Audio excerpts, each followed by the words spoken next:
սիրուն աղջիկ արագ արագ դեպի այլուց. Welcome back to The Place of Places, a chapter-by-chapter analysis of William Saroyan's 1972 memoir, Places Where I've Done Time. Today, we remember his roots in Bitlis, Fresno, Los Angeles, 1926. This chapter is more or less about the concept of home. What makes a place your home? It's what this whole book has been grappling with, and many of his other memoirs touch on this question as well. Saroyan was interested in identity, his own and others.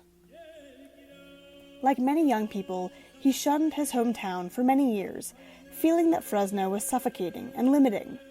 But as he aged, he began to appreciate where he grew up, and gained a new perspective on the idea of belonging.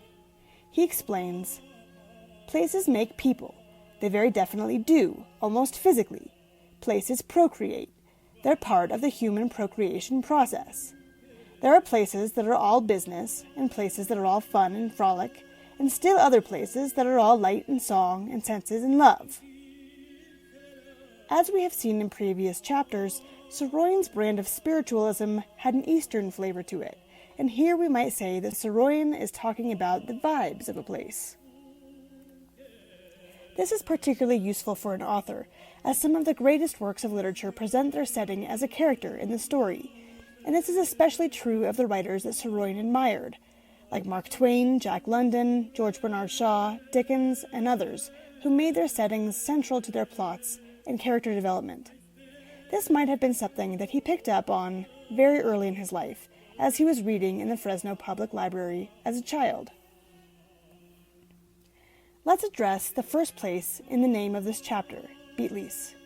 It was the ancestral home of Saroyan's family, but it was engulfed by the Ottomans in the 19th century. Bitlis has a complex history, having been occupied by Muslim Arabs, Armenians, Byzantines, Persians, Mongols, Kurds, Ottomans, Russians, and finally modern Turks. Both sides of Saroyan's family were from Bitlis. In fact, Armenak and Takui had the same last name, though they weren't related by blood. The Saroyan roots ran deep there, and in the whole region around Lake Van.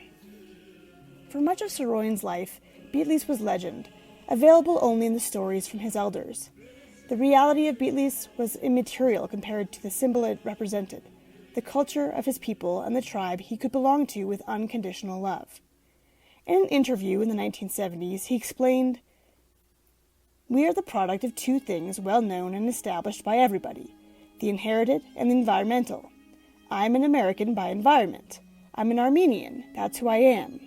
I was born an Armenian, but you put me in California, that's my home. So somebody told me, 'What does California mean to you?' I said, to be perfectly honest, it's my native land. I have a very deep attachment to it." He says, "As much as to Hayastan?" "Yes, as much as to Hayastan, as much as to Bitlis.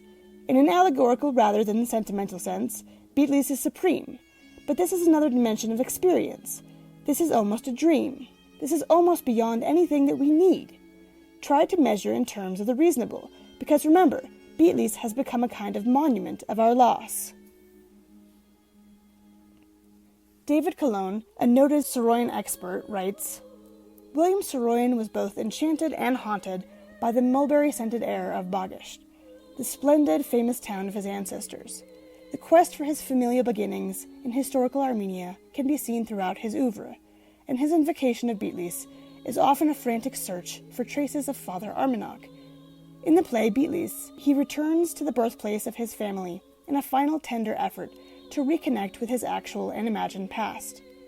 Places for writers inevitably become imbued with personal, private meanings and become imaginative microcosms, symbolic landscapes upon which the artist's obsessions are enacted. So Faulkner's Mississippi became Yoknapatawpha County, and northern Michigan was mythologized by Hemingway into the ritualized initiatory scene of his powerful fishing story, Big Two-Hearted River. California's Salinas Valley was transformed into John Steinbeck's East of Eden, while Henry Miller's Pacific Coast became Big Sur and the oranges at Hieronymus Bosch. So too did Saroyan make Fresno and the San Joaquin Valley in My Name is Aram and The Human Comedy, into a sunlit and tragic realm, a microcosm of Armenian immigrant experience. It is from this symbol that we can approach the rest of this chapter, and in fact, his entire body of work, Bitlis' family and dispossession and resilience. Saroyan uses smells as important metaphors in this chapter. A common literary tool, descriptions of smells can make very visceral connections with readers. He writes, "There were also the magnificent smells in the house in which one did one's early time, the very walls themselves, the people who lived in the house, and the things they cooked or baked. Armenian bread, for instance, in the three popular forms prepared by the Saroyan family: the round, wafer-thin flat bread, the oval loaf bread only an inch or two thick, and the diamond-shaped little loaves of butter bread." He goes on to explain that his family grew parsley, mint, basil, onions, bell peppers, tomatoes, cucumbers, and those smells were part of him too. These were the smells of Bitlis in Fresno. Another topic of interest to Saroyan, especially in his later works of fiction, was assimilation. This is an evergreen subject for immigrants, and the question is often, what do we lose when we assimilate so that we can succeed economically? It's a major theme of the novel Rockvagram, published in 1951. To Saroyan, the smells of Armenia keep him grounded in his culture when it would have been easy to lose oneself in the so-called American melting pot.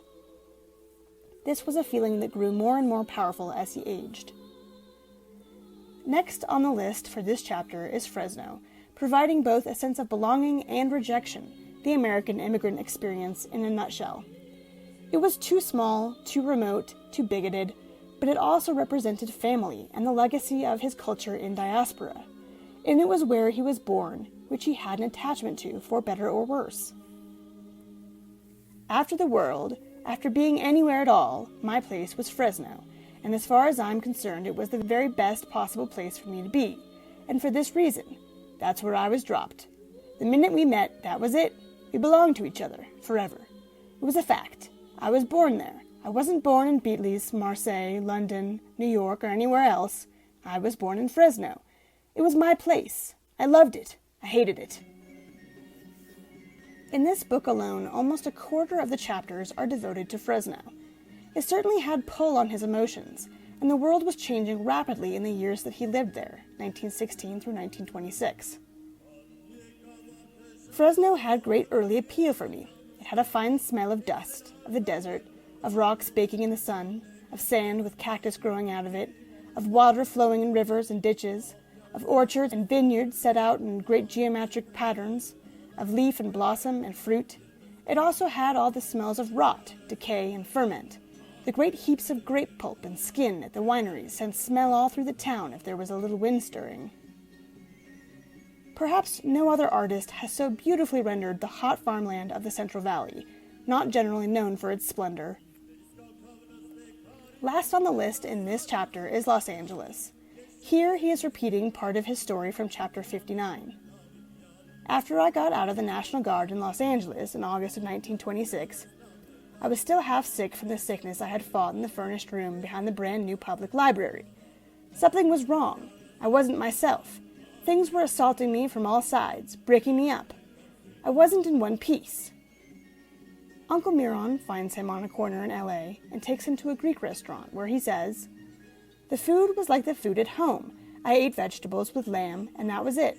The good food with the good smell brought me back together again, and so did running unexpectedly into a member of my family. Fresno was my place, and my family was my place." Once again, it's the smells of the past that bring him back together and make him feel safe again. And there's a scientific reason for that. Smells move through the olfactory bulb, which has a direct line to the limbic system that contains regions associated with emotion and memory. Similarly, taste moves through the nasal regions as well, so that flavors are actually smells. It's even thought that smell is the most developed sense through about age 10, when sight takes over. Thus, smells from childhood can evoke the most memories and emotions. The flavors of Fresno and family were, unsurprisingly, very strong, and left a lasting impression on Saroyan. Saroyan isn't considered a flowery writer, but instead of using visual descriptions, he did make use of descriptive smells, a more subtle and possibly more evocative form of description. When his mother leaves him at the orphanage, he writes, She went off, taking with her the smell of mother, and to a man not yet 3 that's quite a smell. It's made of skin and soap and a little perspiration and a little powder from Woolworth's, but mainly of her, unaccountable, of the pieces broken and not picked up. He also describes the orphanage as smelling of lye or strong soap, the smell of an institution. Saroyan's body of work is obsessed with memory and the relentless passage of time.